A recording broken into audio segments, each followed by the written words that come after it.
yang lama dan pengajaran Yesus bahwa Dia adalah kebangkitan dan hidup. Bagi Maria, diperlukan perjumpaan pribadi dengan Yesus yang sudah bangkit itu, supaya Maria sungguh percaya akan kebangkitannya. Saudari-saudaraku yang terkasih, pengalaman personal Maria Magdalena maupun Yohanes yang hari ini kita rayakan. Saudari-saudaraku yang terkasih, berjumpa kembali bersama saya Inspirasiku di Antara. Renungan Harian Sabtu 27 Desember. Hari ini kita bersama seluruh gereja Katolik merayakan pesta Santo Yohanes Rasul dan penulis Injil. Semoga kita bersama keluarga dan komunitas kita selalu dalam keadaan baik, sehat, dan tetap bersemangat. Marilah kita mengawali renungan kita hari ini dengan tanda kemenangan Kristus. Dalam nama Bapa dan Putra dan Roh Kudus. Amin. Allah Bapa sumber kebijaksanaan, Engkau mewahyukan kepada kami rahasia sabda-Mu melalui Santo Yohanes Rasul-Mu. Kami mohon, semoga kami diberi akal budi yang jernih untuk memahami sabda kehidupan yang dengan cemerlang diperdengarkan dalam pewartaan kabar gembira. Dengan pengantaraan Yesus Kristus Putra-Mu Tuhan kami, yang bersama dengan Dikau dalam persatuan Roh Kudus, hidup dan berkuasa Allah sepanjang segala masa. Amin. Dalam nama Bapa dan Putra dan Roh Kudus. Amin. Inspirasi kita hari ini dari Injil Suci menurut Yohanes bab 20 ayat 2-8. Marilah kita siapkan kitab suci kita masing-masing. Kita akan membaca bersama-sama lalu merenungkannya. Pada hari Minggu Paskah, setelah mendapati makam Yesus kosong, Maria Magdalena berlari-lari mendapatkan Simon Petrus dan murid yang lain yang dikasihi Yesus. Ia berkata kepada mereka, "Tuhan telah diambil orang dari kuburnya, dan kami tidak tahu di mana ia diletakkan." Maka berangkatlah Petrus dan murid yang lain itu ke kubur. Keduanya berlari-lari, tetapi murid yang lain itu berlari lebih cepat daripada Petrus, sehingga ia lebih dahulu sampai di kubur. Ia menjenguk ke dalam dan melihat kain kafan terletak di tanah, tetapi ia tidak masuk ke dalam. Maka tibalah Simon menyusul dia dan masuk ke dalam kubur itu. Ia melihat kain kafan terletak di tanah, sedang kain peluh yang tadinya ada di kepala Yesus tidak terletak dekat kain kafan itu, tetapi agak di samping di tempat yang lain dan sudah tergulung. Maka masuklah juga murid yang lain yang lebih dahulu sampai di kubur itu. Ia melihatnya dan percaya. Demikianlah sabda Tuhan. Terpujilah Kristus. Saudari-saudaraku yang terkasih, hari ini kita bersama seluruh gereja Katolik merayakan pesta Santo Yohanes Rasul dan penulis Injil. Selamat dan profisiat untuk saudara-saudara, gereja, paroki-paroki, dan lembaga-lembaga yang pesta nama Santo Yohanes Rasul. Semoga semangat dan teladan hidupnya memberi inspirasi dalam hidup dan karya pelayanan kita semua. Yohanes adalah putra Zebedeus dan Salome. Ayahnya Zebedeus adalah seorang nelayan, sementara ibunya Salome menjadi salah satu pengikut dalam pelayanan Yesus. Yohanes dilukiskan dalam Injil sebagai seorang pemuda yang pemberani, yang dikasihi oleh Yesus. Dalam bahasa Yunani, Yohanes disebut epistetios, artinya dia yang menyandarkan kepalanya di dada Yesus. Dia hadir ketika Yesus menampakkan kemuliaannya bersama Musa dan Elia.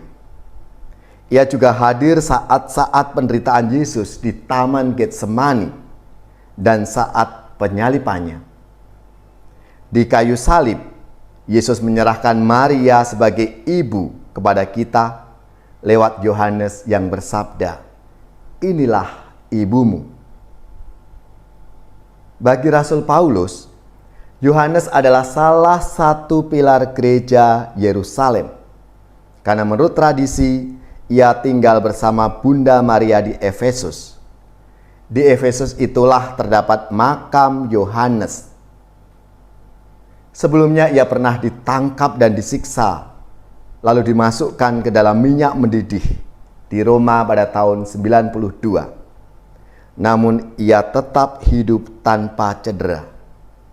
Di Via Latina, Roma, di mana peristiwa ini terjadi, didirikan basilika untuk menghormati Santo Yohanes.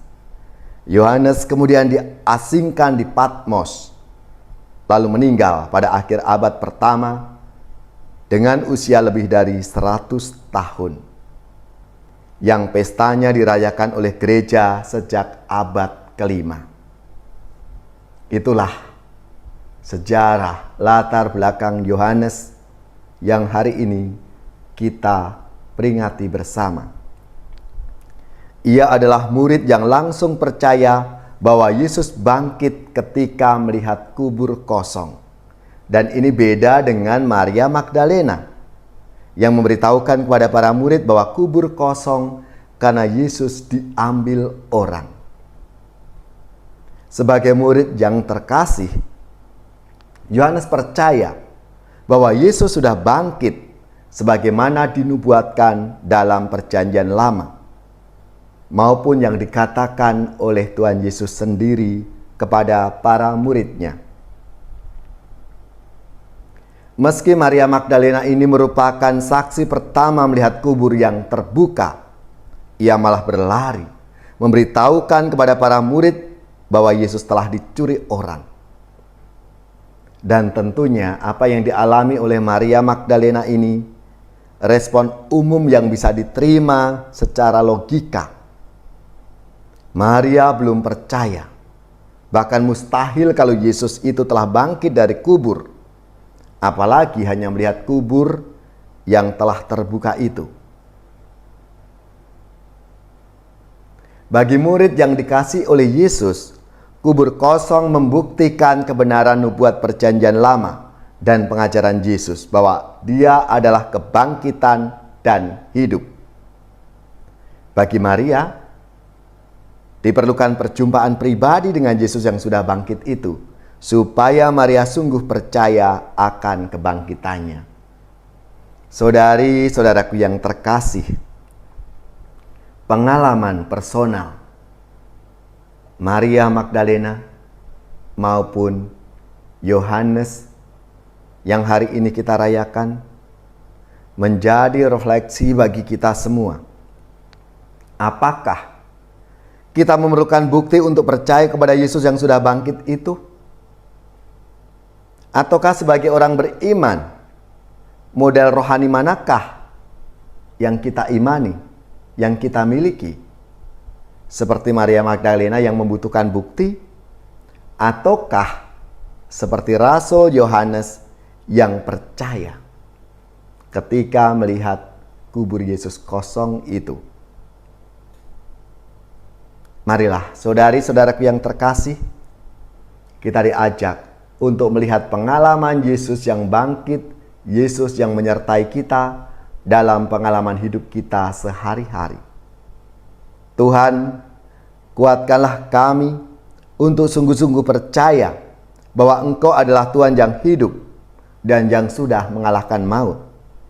Kuatkan iman kami agar kami dapat percaya dan bersaksi dengan berani akan kabar sukacitamu.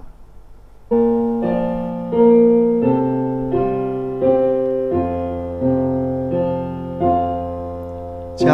yang berpegang pada sabda Tuhan dan setia mematuhinya, hidupnya mulia dalam cahaya baka, bersekutu dengan Tuhannya.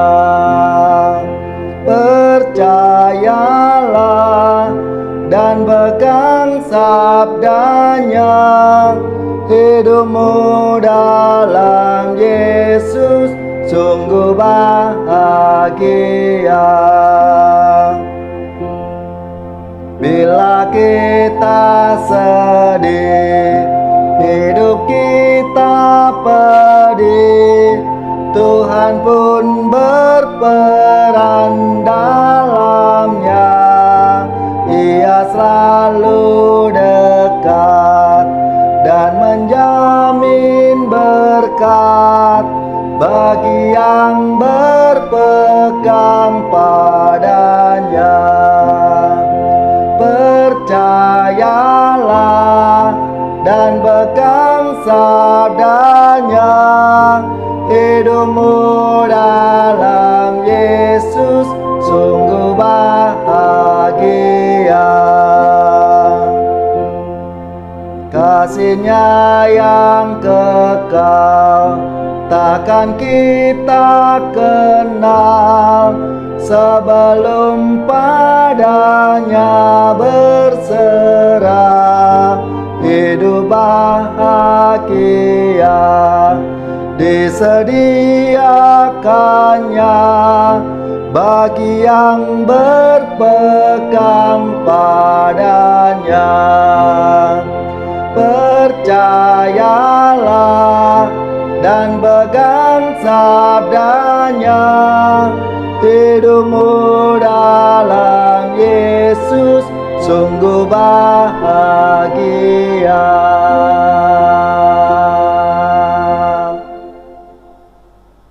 Saudari-saudaraku yang terkasih, marilah kita mengakhiri renungan kita hari ini dengan mohon berkat Tuhan, dan kita akan menerima tugas perutusan. Marilah kita siapkan hati kita untuk menerima berkat-Nya.